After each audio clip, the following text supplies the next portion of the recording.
the new DCEU film Shazam, Fury of the Gods, and the new Guy Ritchie film Operation Fortune. That's this week on the King's Corner.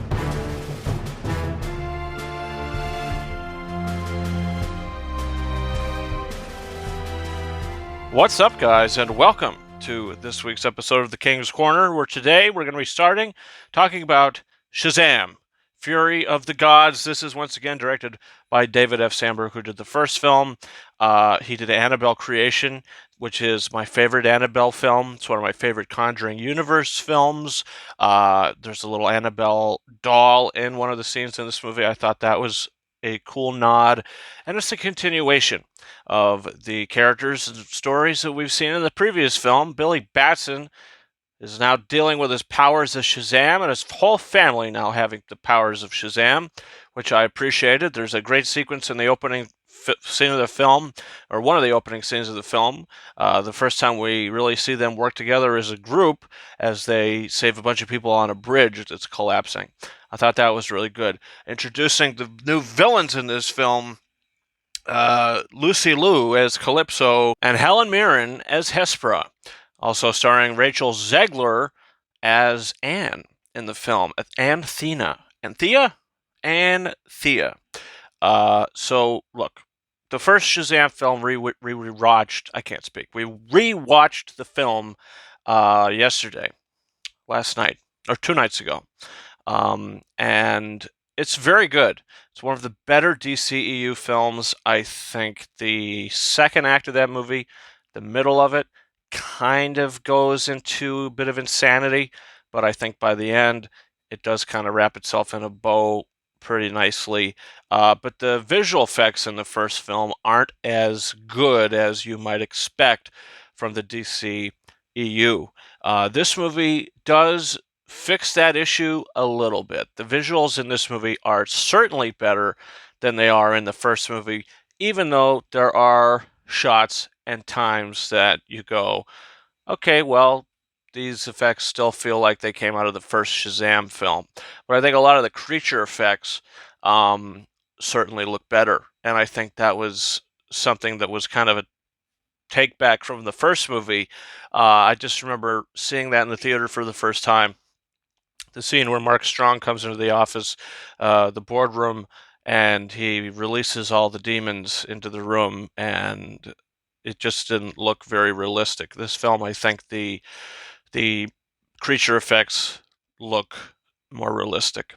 And the story as well. I think the story is bigger, and I think the story is better. They don't need to spend time setting up these characters. We know who they are. We know, how they feel, and we know their motivations. Now it's just getting down to business, getting into the villains of the film and introducing ourselves to the villains of the movie, where I think overall are better villains than the Mark Strong character. I do really like Mark Strong in the first movie, but as soon as he becomes all-powerful, he's just kind of mustache twirling till the end of the film. In this, characters make choices. Helen Mirren's character, Lucy Liu. I mean, everybody's sort of making choices. No spoilers in this review, but also, Rachel Zegler's character. You think she's doing a couple things in the film. You're not really too sure what's going on with her. But in the end of the day, I think it wraps up really nicely. I enjoyed that aspect of it. And I think all the performances are great. Zachary Levi is great again. Grace Caroline Curry as the older sister, she's great as well. Jack Dylan Grazer is so charismatic. He's fantastic in the movie. I think everybody's just doing a great job. The family element is there. It's very entertaining. This is an extremely entertaining film, maybe even more so than the first movie, and I do think I like this one better than the first film because I think it works better as a whole. Second act of the first movie, like I said, kind of dips for me, comes back at the end. This film, I think, is pretty consistent from beginning to end. So I'm going to give Shazam Fury of the Gods a very, very strong 4 out of 5 stars, and I'd highly recommend it. There's a couple things that happen in it that leave you kind of questioning what the future is going to be for certain characters. So we'll see what happens with that. Also, stick around for the credits That could also indicate what could happen in the future, or maybe it's just played for jokes. Not sure, but I do think it's very interesting. So next up in our final film we're going to be talking about this week is Operation what the hell? Fortune. Operation Fortune. I keep forgetting the title of this movie. This is directed by Guy Ritchie. Jason Statham comes in as the lead again. Aubrey Plaza, Hugh Grant are in it. This is a very spy espionage type movie. It felt very much like a Guy Ritchie Mission Impossible film with like elements of National Treasure. And I don't think this movie is as good as either of those films, any of those films in either of those series are. I think the movie's watchable. I think it's entertaining, but at the same time, I think it's mindless entertainment. I think the story they tried to. I mean, the first like 15, 20 minutes of it, I was like, okay, I'm kind of into it. But then as it continued going, you realize that they are trying to pump a lot into the characters in the story and just what's going on, who's working for who's doing what character is this, what character is that, and you're just sort of kind of going along with it, even though you might not be completely invested into the story. Um, you're gonna have fun with it, and I had fun with it. Wasn't invested. I think the actors are fine. Aubrey Plaza is great in the film. I think she's a really good actress, really talented actress, and she's not goofy in this movie. She plays it well. Uh, Jason Statham is Jason Statham, and I think this is just a very okay, average, watchable Guy Ritchie movie. He pumps out a lot of films. I don't know how he does it. I don't know how he pumps out so many movies, but I think my favorite film of his of recent years, other than the Aladdin film, which I really liked, is The Gentleman. I think we could probably all agree that that's his best original film in a very long time. So that's really where I'm at with this. I think it's okay. I think it's watchable. It's forgettable. It's certainly forgettable, but I don't think it's bad. I just think it's very average, very middle of the road, and I'm going to give Operation Fortune 3 out of 5 stars. If you ever go see this, watch it on a streaming or something, if you ever check it out, I think you'll just be like, okay, well, this will pass the time. But if you want to watch something that you're really going to sink your teeth into, this is not the movie to do it. And finally, the physical media roundup for the week. Some big releases, starting with Rocky 3 on 4K Steelbook. This is very controversial what's going on with these Rocky films. What is going on with these Rocky films on 4K? So there's problems with the mono track on the original film. The second film has pitch issues. I believe this film has pitch issues with some of the foreign language tracks. And Rocky 4, I think, has aspect ratio issues, including pitch issues possibly as well. Regardless, Best Buy has pulled, from what I'm hearing, they pulled Rocky 1, Rocky 2, Rocky 3 off the shelves, and they pulled the Knockout Collection, the 4K box set they put out. So, Rocky 4, I had the Steelbook pre-ordered for next week, and that's canceled. They canceled the pre-order, and it's not available for pre-order anymore.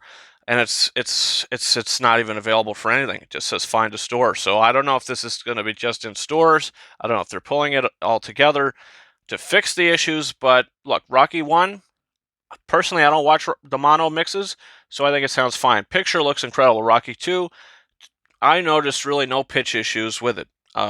It might be lowered a hair from what I heard, but I mean, if you just sit there and watch Rocky 2, I don't think anybody's going to notice. And for Rocky 3, it's for the foreign language tracks, which I don't watch. And Rocky 4, the aspect ratio issue, I think happens for a couple seconds. It gets a little bigger.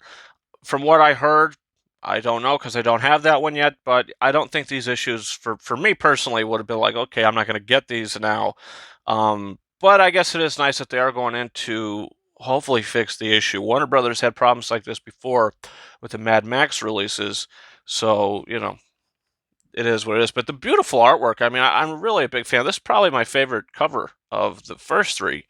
I love the red and the boxing gloves. I think it looks great. So that's where we're at with that. Next up is the 25th anniversary of The Prince of Egypt. This is one of DreamWorks Animation's best films.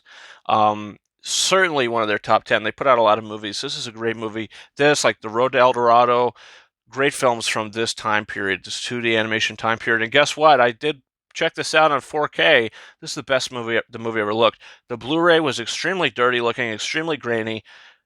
All that is basically gone. It's such a clear image. The sound, I did have to turn it up a little more. Usually with our surround sound, we have the movie on around volume 20.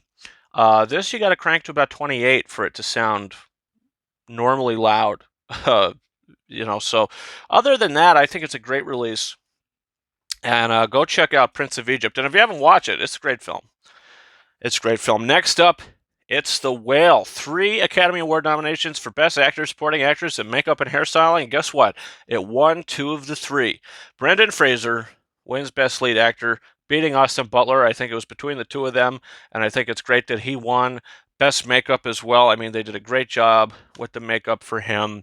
And the movie itself maybe is not as great as the performance, but the performance is what makes this film rewatchable. Brendan Fraser is fantastic, and I'm very happy that his comeback is official by winning that golden statue. So really excited for him. And the final new release we have here on Blu-ray is A Man Called Otto, a film that I think is really good. I think it's a really good film, really heartwarming film, very deep, a lot deeper than I'd expected.